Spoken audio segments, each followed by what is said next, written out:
Good evening. मैं रवि रंजन राज Rajesh institute के YouTube channel पर आप सभी का स्वागत करते हैं। आज हम लोग राज व्यवस्था के 15 महत्वपूर्ण सवालों का डिस्कशन करेंगे।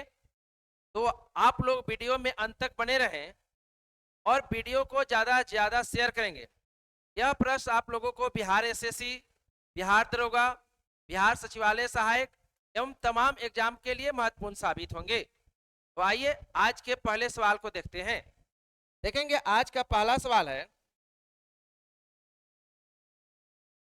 संविधान सभा के अस्थायी अध्यक्ष निम्न में से कौन थे? संविधान सभा के अस्थायी अध्यक्ष निम्न में से कौन थे? तो देखेंगे ऑप्शन ए है पंडित जवाहरलाल नेहरू, ऑप्शन बी है सच्चिदानंद सिन्हा, ऑप्शन सी है डॉक्टर राजेंद्र प्रसाद और ऑप्शन डी है बीएन राव। तो देखेंगे पूछ रहा है अस्थायी अध्यक्ष। देखेंगे डॉक्टर राजेंद्र प्रसाद को संविधान सभा में अस्थायी अध्यक्ष नियुक्त किया गया था।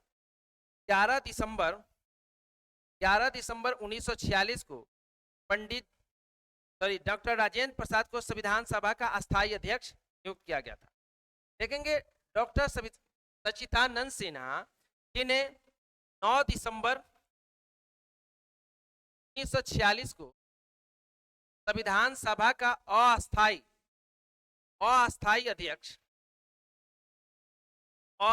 अध्यक्ष इन्हें नियुक्त किया गया था। देखेंगे बीएन राव जो थे इन्हें संविधान सभा का संवैधानिक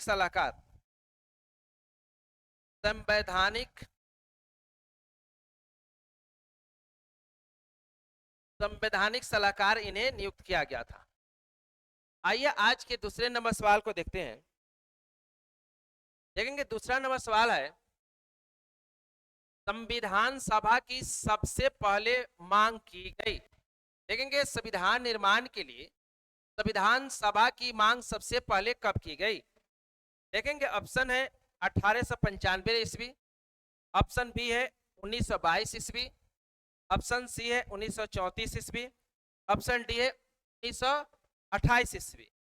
देखेंगे इसका आंसर हो जाएगा 1895 ईस्वी। देखेंगे संविधान निर्माण के लिए संविधान सभा की मांग सबसे पहले 1895 ईस्वी में तिलक के द्वारा यानी बाल गंगाधर तिलक के द्वारा स्वराज बिल के माध्यम से संविधान सभा की मांग की गई थी।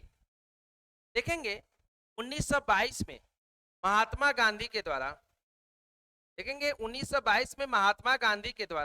कहा गया था कि भारत का संविधान भारतीयों द्वारा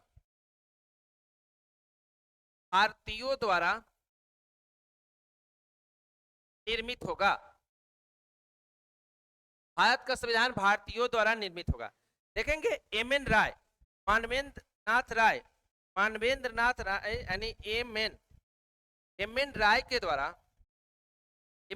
द्वारा जो समाजवादी नेता थे उनके द्वारा संविधान निर्माण के लिए संविधान सभा का विस्तृत जो है सिद्धांत दिया गया था। देखेंगे 1928 में गठित नेहरू रिपोर्ट में भी इसकी मांग की गई थी। तो आपका आंसर हो जाएगा सबसे पहले मांग की गई थी तो 1895 ईस्वी।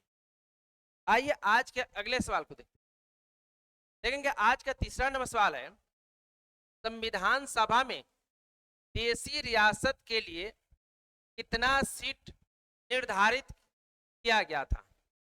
संविधान सभा में देशी रियासत जिसे प्रिंसली स्टेट करते हैं उनके लिए कितने मेंबर निर्धारित किए गए थे? ऑप्शन ए है 4, ऑप्शन बी है 93, ऑप्शन सी है 229, ऑप्शन डी है 296।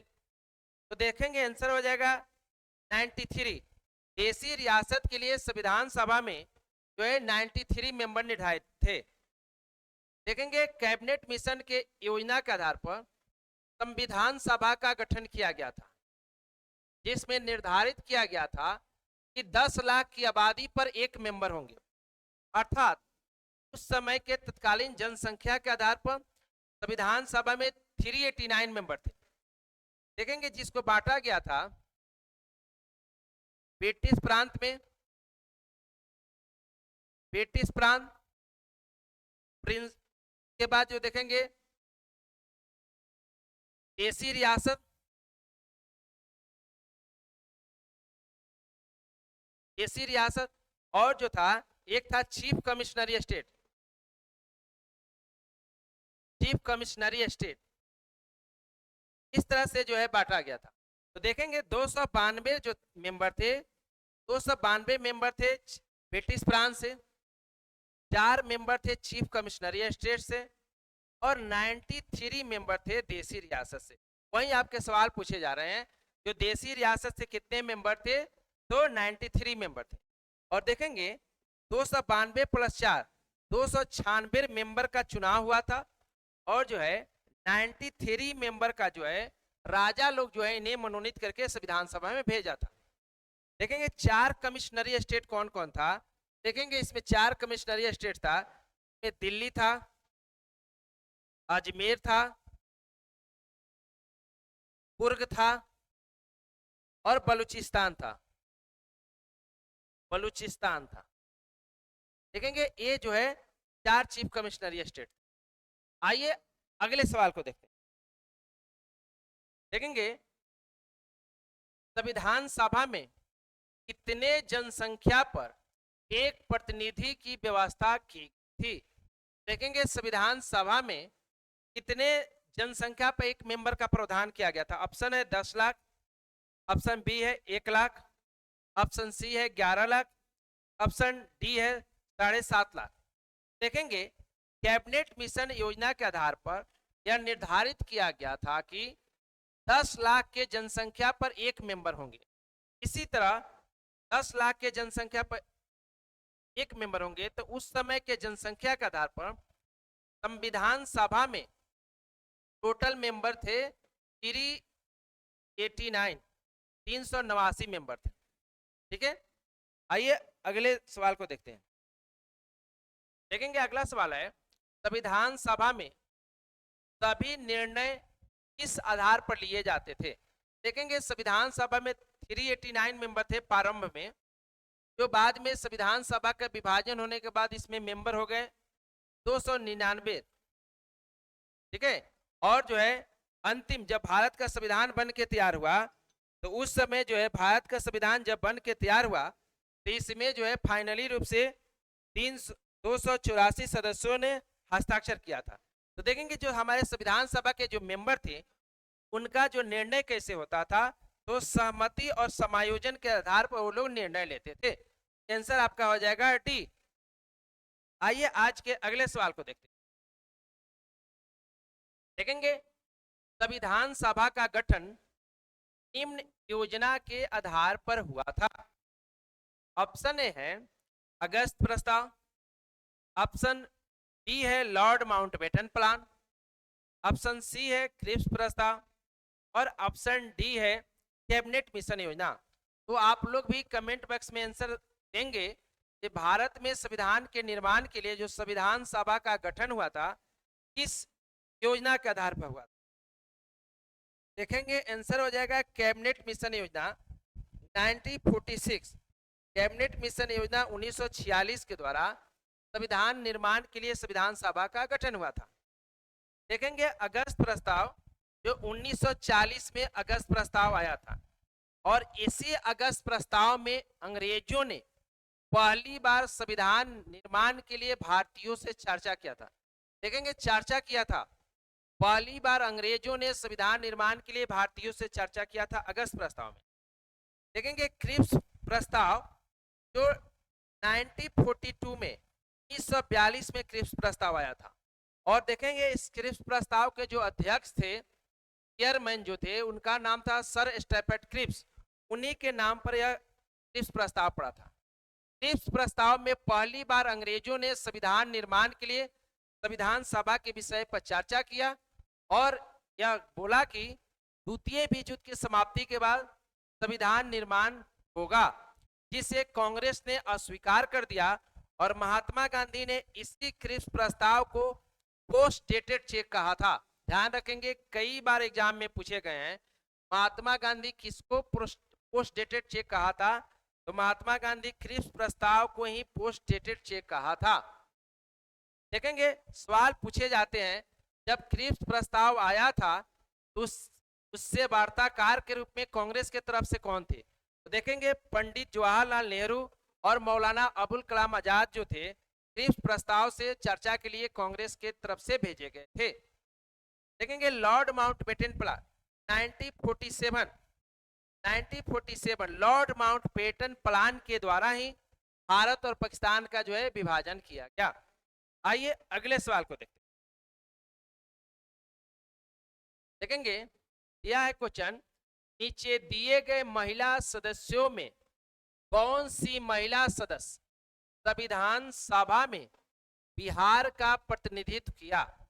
देखेंगे ऑप्शन है सुचेता कृपलानी, ऑप्शन है विजया लक्ष्मी पंडित, ऑप्शन है एनी बेसेंट, ऑप्शन है सरोजिनी नायडू। तो देखेंगे संविधान सभा में बिहार से किस महिला ने भाग लिया था? तो ऑप्शन है ए केवल ए, ऑप्शन बी है केवल A and B, option C है केवल डी और ऑप्शन डी है सभी। तो देखेंगे संविधान सभा में बिहार से एक महिला थी, कौन थी? सरोजिनी नायडू। देखेंगे संविधान निर्माण के लिए जो संविधान सभा का गठन हुआ था, संविधान सभा, उसमें महिला सदस्यों की संख्या, संविधान सभा में महिला जो सदस्य थी उसकी संख्या जो था, इस संख्या 15 थी। महिला सदस्यों की संख्या 15 थी, जिसमें एक महिला जो थी बिहार से थी। देखेंगे सुचेता कृपलानी जो थी यह यूपी से थी। देखेंगे विजया लक्ष्मी पंडित जो थी यूपी से थी। एनी बेसेंट जो थी, एनी बेसेंट संविधान सभा में भाग नहीं लिया था, एनी बेसेंट संविधान सभा में भाग नहीं ली थी, ठीक है। और जो है सरोजिनी नायडू कहां से थी? बिहार से थी। साथ ही साथ देखेंगे संविधान सभा में एक महिला मुस्लिम सदस्य थी, उनका नाम था बेगम। देखेंगे मुस्लिम सदस्य थी, उसका नाम था बेगम एजाइज रसूल। बेगम एजाइज रसूल जो थे संविधान सभा में जो थी वह उत्तर प्रदेश से थी, महिला सदस्य, मुस्लिम महिला। आइए आज के 8वें नंबर सवाल को देखेंगे संविधान सभा के कुल सदस्यों की संख्या निर्धारित किया गया था। देखेंगे ऑप्शन है 296, 389, 292 और 93। तो बताए थे अभी हम जस्ट, संविधान सभा में 10 लाख की जनसंख्या पर एक मेंबर निर्धारित किए गए थे। तो उस समय के तत्कालीन जनसंख्या के आधार पर 389 मेंबर जो थे वो संविधान सभा में मेंबर थे। 93 मेंबर जो थे वह देसी रियासत से थे, देखेंगे 296 मेंबर थे वो ब्रिटिश प्रांत से थे। उसमें भी जो है 4 जो है चीफ कमिश्नरी स्टेट, और देखा जाए तो 292 जो थे सिर्फ ब्रिटिश प्रांत से थे और 4 चीफ कमिश्नरी।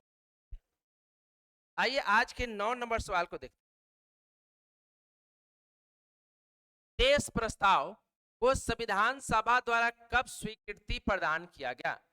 देखेंगे उद्देश्य प्रस्ताव यही जो आगे चलकर उद्देशिका यानी जिसे प्रस्तावना के रूप में जाना जाता है, इसे कब प्रस्तुत किया गया था और इसे कब स्वीकृति मिला था? सवाल पूछ रहे थे स्वीकृति कब मिला था।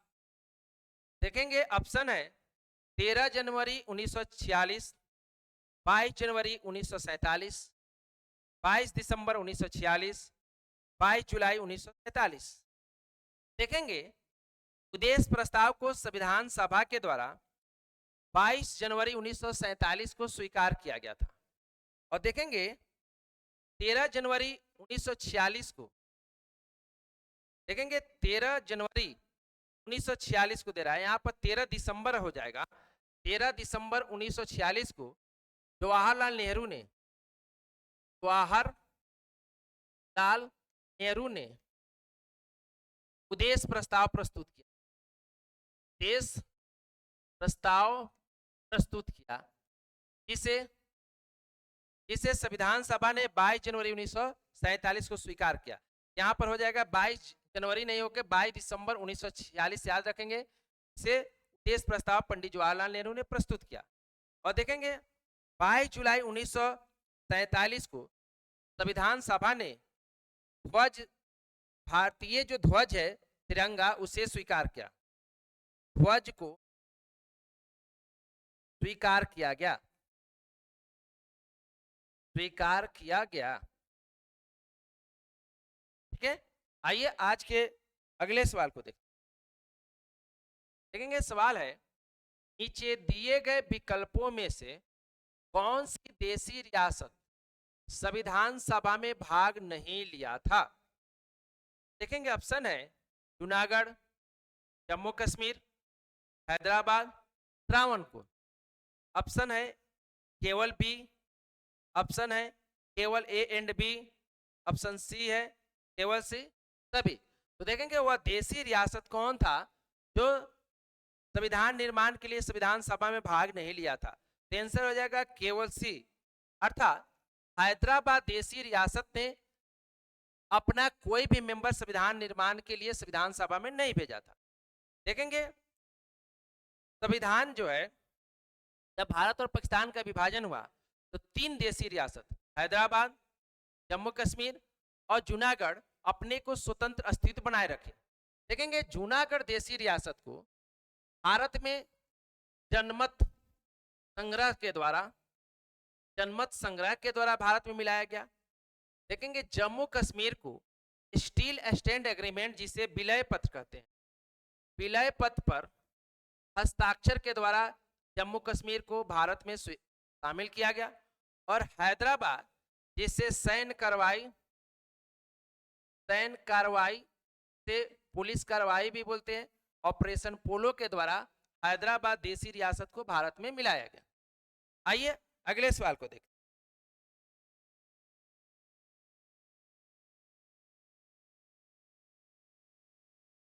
देखेंगे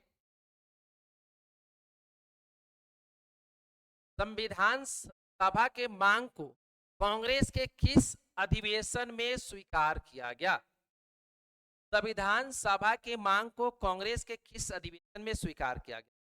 ऑप्शन है लाहौर अधिवेशन, कराची अधिवेशन, फैजपुर अधिवेशन, त्रिपुरी अधिवेशन। तो देखेंगे कांग्रेस के द्वारा सबसे पहले, ध्यान रखेंगे कांग्रेस के द्वारा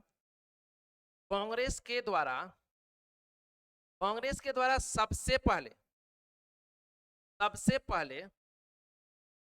1936 में लखनऊ अधिवेशन में संविधान निर्माण के लिए संविधान सभा की मांग की गई और फैजपुर अधिवेशन में इसे 1937 में स्वीकार कर लिया था। ठीक है, और देखेंगे त्रिपुरी अधिवेशन में 1939 में उस संविधान सभा के मांग को जो स्वीकार किया गया था, इसे त्रिपुरी अधिवेशन में 1939 में इसे पारित कर दिया गया था। ध्यान रखेंगे संविधान सभा के लिए जो संविधान निर्माण के लिए जो संविधान सभा की मांग किया जा रहा था, फैजपुर अधिवेशन में इसे स्वीकार किया गया, त्रिपुरी अधिवेशन में पारित किया गया, त्रिपुरी अधिवेशन में पारित किया गया। देखेंगे कांग्रेस के द्वारा सबसे पहले मांग कब किया गया? 1936 के लखनऊ अधिवेशन में, फैजपुर अधिवेशन में स्वीकार किया गया और त्रिपुरी अधिवेशन में पारित किया गया। तो ऑप्शन हो जाएगा सी। देखेंगे लाहौर अधिवेशन 1929, जिसकी अध्यक्षता पंडित जवाहरलाल नेहरू ने किया था, 1929 में देखेंगे कांग्रेस के अधिवेशन में पूर्ण स्वराज की मांग की गई, पूर्ण स्वराज की मांग की गई थी। देखेंगे कराची अधिवेशन जो 1931 में हुआ था, कराची अधिवेशन जिसकी अध्यक्षता सरदार वल्लभ भाई पटेल के द्वारा किया गया था, कराची अधिवेशन में मौलिक अधिकार की मांग की गई थी, मौलिक अधिकार। देखेंगे कराची अधिवेशन की अध्यक्षता सरदार वल्लभ भाई पटेल के द्वारा किया गया था, जिसमें मौलिक अधिकार की मांग की गई थी। आइए आज के 12 नंबर सवाल को देखें। देखेंगे 12 नंबर सवाल है, भारतीय संविधान को बनाने हेतु संविधान सभा के कुल कितने अधिवेशन हुए? देखेंगे कुल कितने अधिवेशन हुए। ऑप्शन ए है 7, ऑप्शन बी है 9, ऑप्शन सी है 12, ऑप्शन डी है 15। तो देखेंगे कुल अधिवेशन जो है 12 हुए थे। देखेंगे संविधान निर्माण के लिए जो है पूछ रहा है कुल कितने अधिवेशन हुए, तो देखेंगे अधिवेशन पूछेगा, अधिवेशन तो देखेंगे अधिवेशन 11 हुए थे।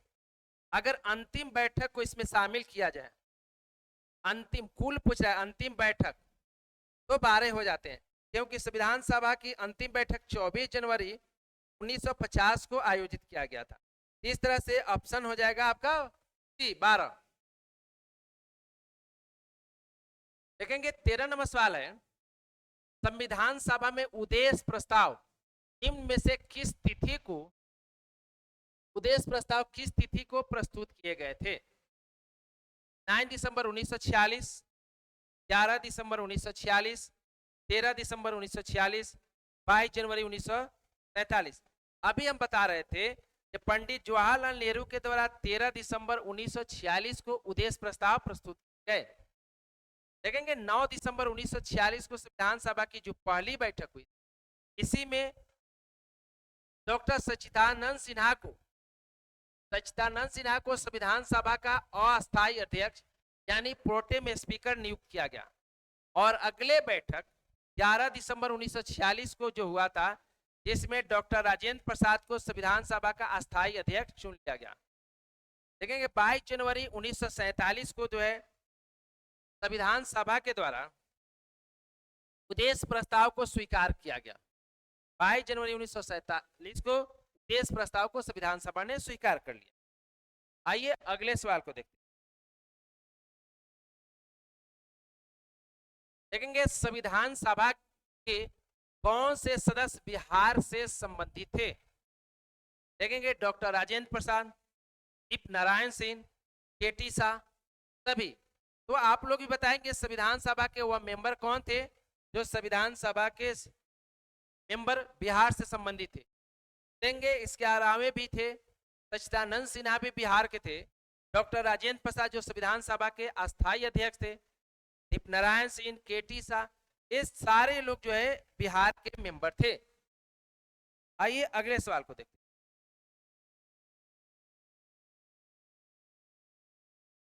देखेंगे आज का अंतिम सवाल है, संविधान सभा के प्रथम अध्यक्ष निम्न में से कौन थे।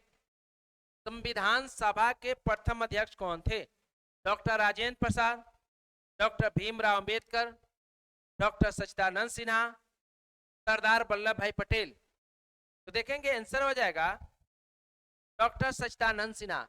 प्रथम अध्यक्ष डॉक्टर सच्चिदानंद सिन्हा थे, इन्हें अस्थायी या प्रोटेम स्पीकर कहा जाता है। सच्चिदानंद सिन्हा थे। देखेंगे डॉक्टर राजेंद्र प्रसाद जो थे संविधान सभा के अस्थायी अध्यक्ष थे। देखेंगे इसमें क्लियर नहीं पूछ रहा है अस्थायी की अस्थायी, पूछ रहा है प्रथम, तो प्रथम पूछेगा तो डॉक्टर सच्चिदानंद सिन्हा ही होंगे। देखेंगे भीमराव अंबेडकर जो संविधान निर्माण के लिए संविधान सभा में जो है ये जो थे प्रारूप समिति के जो है अध्यक्ष डॉक्टर भीमराव अंबेडकर थे। और सरदार वल्लभ भाई पटेल जो देखेंगे संविधान निर्माण के लिए जो सभा गठित की थी उसमें मौलिक अधिकार समिति के अध्यक्ष थे। तो देख लेंगे आज की क्लास में इस तरह से हम लोग राज व्यवस्था के 15 महत्वपूर्ण सवालों का डिस्कशन किया। फिर अगले क्लास में हम लोग फिर महत्वपूर्ण सवालों के साथ मिलेंगे। तो आज के लिए इतना ही, धन्यवाद।